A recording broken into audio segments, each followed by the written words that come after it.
Hello friends, ഇന്നത്തെ നമ്മുടെ work വരുന്നത് ജുബൈൽ സെൻറ്ററിലാണ്. എ സി കൂളാവുന്നില്ല എന്ന് പറഞ്ഞിട്ടാണ് വിളിച്ചത്. ചെന്ന് നോക്കിയപ്പോൾ കംപ്രസറാണ് കംപ്ലൈൻറ്റ്. അങ്ങനെ ഞങ്ങൾ കംപ്രസറെല്ലാം അയച്ചെടുത്തു. പിന്നെ എ സിയുടെ സെക്ഷൻ ലൈനും ഡിസ്ചാർജ് ലൈനും അയച്ചെടുത്ത ശേഷം പുതിയ കംപ്രസർ അതിലേക്ക് വെച്ചു. പിന്നെ നെറ്റെല്ലാം ടൈറ്റ് ചെയ്തതിന് ശേഷം കംപ്രസർ വെൽഡ് ചെയ്യാൻ പോവുകയാണ്. അതുപോലെ തന്നെ ഡിസ്ചാർജ് പൈപ്പാണ് ആദ്യം വെൽഡ് ചെയ്യുന്നത്.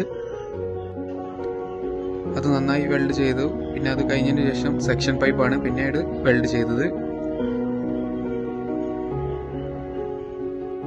പിന്നീട് ഞങ്ങൾ ജസ്റ്റ് ഒന്ന് ചെറുതായിട്ടൊന്ന് ഓണാക്കി നോക്കി, പമ്പിങ് ഉണ്ടോ എന്ന് നോക്കാൻ വേണ്ടിയിട്ടാണ് ഓണാക്കിയത്. പമ്പിങ് എല്ലാം കറക്റ്റാണ്. പിന്നീട് ഞങ്ങൾ അയച്ചു വെച്ച പൈപ്പ് രണ്ടും കണക്ട് ചെയ്തു. അത് കഴിഞ്ഞ് വെൽഡിങ് ചെയ്ത ഭാഗമെല്ലാം നല്ല നോക്കി, വെൽഡിങ്ങിന് എന്തെങ്കിലും കുഴപ്പം സംഭവിച്ചിട്ടുണ്ടോ. പിന്നെ അത് കഴിഞ്ഞു വേക്കത്തിലിട്ടു. 30 മിനിറ്റാണ് വേക്കത്തിലിട്ടത്. പൈപ്പിംഗ് കൂടുതലുള്ളതുകൊണ്ട് തന്നെ 30 മിനിറ്റ് വേക്കത്തിലിട്ടിട്ടുണ്ട്. പിന്നെ അത് കഴിഞ്ഞു ഗ്യാസ് ചാർജ് ചെയ്തു. എ സിയുടെ വർക്കിംഗ് കണ്ടീഷൻ ഓക്കെയാണ്. പിന്നെ ലീക്കൊന്നും എവിടെയും കണ്ടിട്ടില്ല.